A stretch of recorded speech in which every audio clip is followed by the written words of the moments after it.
कीर्तनरूपी सेवा या ठिकाणी संपन्न होत आहे. त्याला महत्वाचं, अत्यंत महत्वाचं कारण आहे.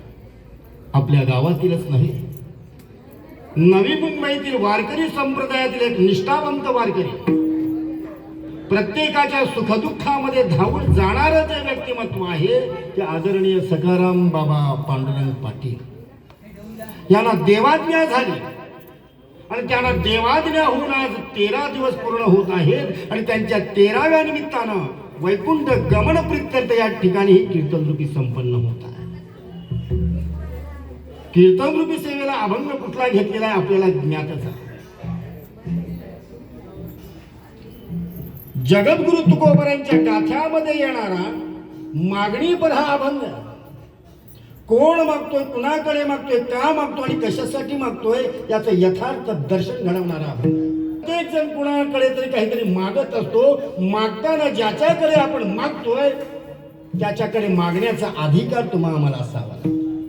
आपणही बाबांनीही दिंडीसाठी म्हणा, वारीसाठी म्हणा, गावामध्ये प्रत्येकाच्या घरी जाऊन दान मागितलं, परंतु कुणाकडे मागितलं की ज्याच्याकडे आपल्याला जायचं त्याच्याचकडे गेले. ज्या माणसाचा आपल्या जीवनामध्ये ओळख नाही, ज्या माणसाचा आपला परिचय नाही त्याच्याकडे मागणं हे वारकऱ्याला शोभत नाही. म्हणून सखाराम बाबाच्या जाण्यानं त्यांच्या पाटील कुटुंबियामध्ये तळवळी गावामध्ये आध्यात्मिक खूप मोठी पोकळी झालेली आहे. कारण कुठलंही कार्य गोठिवली गावामध्ये असो, घणसोली गावामध्ये असो, तळवळी गावामध्ये असो, सखाराम बाबा त्या ठिकाणी आवर्जून उपस्थित राहायचे. तळवळी गावाचा आध्यात्मिक इतिहास खूप मोठा आहे. मला जे माहिती आहे ते मी सांगतो. आदरणीय आपले कोशा बाबा असतील, आदरणीय आपले हिरा बाबा असतील,